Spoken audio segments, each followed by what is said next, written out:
V4 News at 6.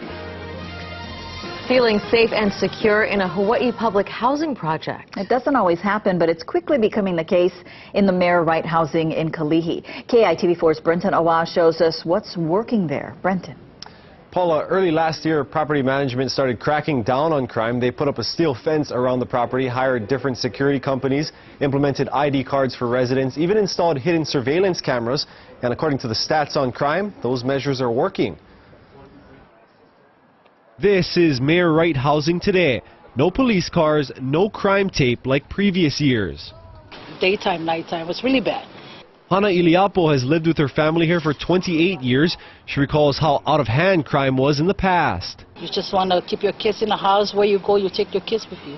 You don't want to leave them alone in the house because, you know, they come and knock on your door, stuff like that. Now she's able to leave her doors unlocked and her grandkids can play with others. They can ride their bike outside. They can play outside. Like during the weekend, they can play late outside at 9 o'clock. You know, nothing. Nobody bothers. We don't see no strangers like hanging around. Part of the reason is a management makeover that involved the new guy going undercover. Hakeem Wansafi moved in one day after a murder occurred on the property. Nobody knew except my number 2 in the agency.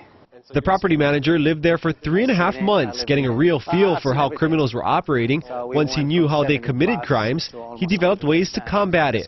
It's definitely a different perspective when you actually live in here and you get waken up by the drug dealers and by the screams and people breaking the law, and actually some tenants telling me how to break my own rules. Evictions followed. Now they've stopped. So have the murders, 0 in the past year. Car thefts are also down, and so is crime altogether, according to the Hawaii Public Housing Authority. Residents hope the best is yet to come. I see improvements still coming, so I keep my fingers crossed. One of those improvements include a new playground with a basketball court that's set to be built in the coming months.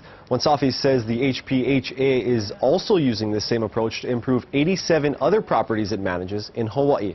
Back to you.